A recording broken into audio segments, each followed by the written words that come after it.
Lee Van Cleef, born Clarence Leroy. Van Cleef Jr. in 1925 in New Jersey grew up during the Great Depression, a period that shaped his worldview long before Hollywood ever noticed him. Life demanded discipline, patience, and emotional restraint, qualities that later became hallmarks of his screen presence. His service in the United States Navy during World War II reinforced those traits, teaching him respect for structure and responsibility. Acting came later, not as a dream of glamour, but as a craft he approached with seriousness and humility. When he arrived in Hollywood, Van Cleef understood that success would be slow and uncertain. His sharp features and piercing gaze set him apart, but they also confined him to limited roles. Still, he accepted the work with dignity, believing persistence mattered more than recognition. Early roles and a career of endurance. Van Cleef's film debut in High Noon introduced audiences to a face they would never forget, even if his role was small.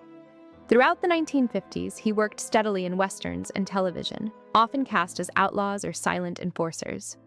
These parts rarely brought fame, but they sharpened his ability to communicate through stillness rather than dialogue. He learned how posture, timing, and silence could convey menace and intelligence. Despite consistent work, true stardom remained elusive, and a serious car accident in 1958 nearly ended his momentum altogether. For many actors, this would have been the end of the road. For Van Cleef, it became a test of resolve. Instead of retreating, he waited patiently for the right opportunity, even as Hollywood seemed to overlook him. Reinvention in Italy and a second chance. When American studios lost interest, European filmmakers saw potential. Italian directors, particularly Sergio Leone, were reshaping the Western into something darker and more psychological.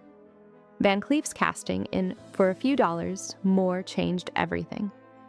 As Colonel Mortimer, he was no longer a disposable villain, but a complex man driven by grief, principle, and quiet intelligence.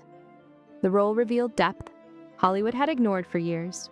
Audiences responded immediately, and Van Cleef finally received recognition worthy of his talent. His performances in subsequent films cemented his reputation as an actor who thrived in moral ambiguity. He didn't glorify violence or heroism. Instead, he portrayed men shaped by loss and experience, making them feel authentic rather than theatrical. A reputation built on professionalism. What truly distinguished Van Cleef was his professionalism. Off-screen, he was reserved, courteous, and deeply committed to his work. He didn't chase headlines or cultivate mystique. His focus remained on performance. Colleagues often described him as disciplined and reliable, someone who respected both the crew and the process. Even after international success, he carried himself with humility, shaped by years of struggle. Later roles in American films, including Escape from New York, showed that his presence could elevate material with quiet authority. Age never diminished his intensity. It refined it. Van Cleef understood his strengths and chose roles that honored them, proving that longevity in acting comes from self-awareness as much as talent. Personal life, marked by loyalty and change. Van Cleef's personal life reflected the same complexity found in his characters. His first marriage began during wartime, a period defined by uncertainty and sacrifice.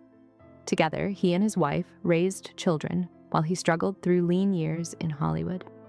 The pressures of ambition and instability eventually took their toll, leading to divorce. A second marriage followed during a transitional period in his career, offering support but also facing challenges created by long absences and professional demands. It wasn't until his third marriage that Van Cleef found lasting stability. This later partnership endured through both professional fulfillment and declining health. His wife remained by his side until the end, providing companionship during his most difficult years, a quiet but profound chapter of his life. Crossing paths with Clint Eastwood. Lee Van Cleef's legacy is forever linked to Clint Eastwood, a connection often mischaracterized as rivalry. In reality, Van Cleef viewed their relationship with clarity rather than competition.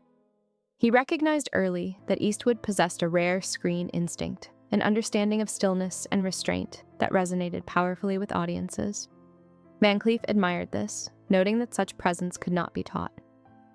Working together, he sensed Eastwood was becoming a symbol of a new kind of Western hero.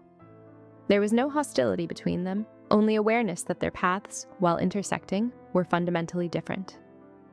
Van Cleef understood that success in cinema is not a single road, but many, each shaped by timing, image, and audience connection. Two paths, one moment in history. Van Cleef spoke openly about how their differences defined their on-screen dynamic. Eastwood embodied a modern hero myth, calm, minimal, and instantly relatable.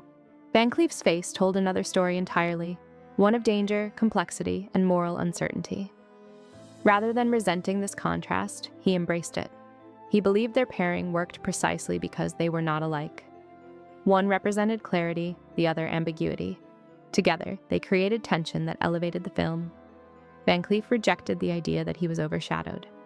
Instead, he felt their contrast sharpened his own identity on screen. Without Eastwood's presence, his own character might not have resonated as deeply. In that balance, both men benefited. How time rewrites. Legacy. With age came perspective. Van Cleef believed history eventually places every artist where they belong. Eastwood went on to build a legendary career, both as actor and director, while Van Cleef became iconic in a different way.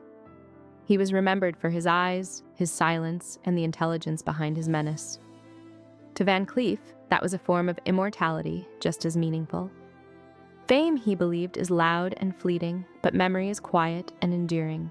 He took pride in being unforgettable rather than universally adored.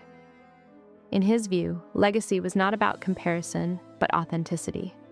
Each actor serves a different purpose in the larger story of cinema.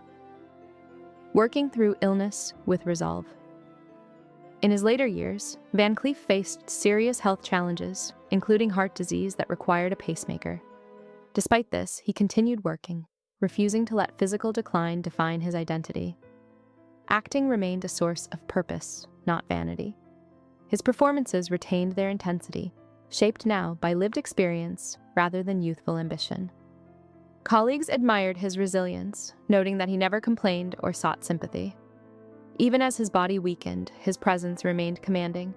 This determination reflected the same quiet toughness audiences had admired for decades. Van Cleef did not dramatize his struggle. He simply kept going, embodying the discipline and resolve that had guided him since his earliest years. The truth, spoken with dignity. When Lee Van Cleef finally spoke honestly about Clint Eastwood, his words carried no bitterness, only acceptance. He believed both men earned their places in film history in different ways. They were never meant to be the same, only to stand opposite each other and let audiences decide what kind of legend they needed. Van Cleef's reflections revealed as much about himself as they did about Eastwood. He understood his role in cinema and embraced it fully.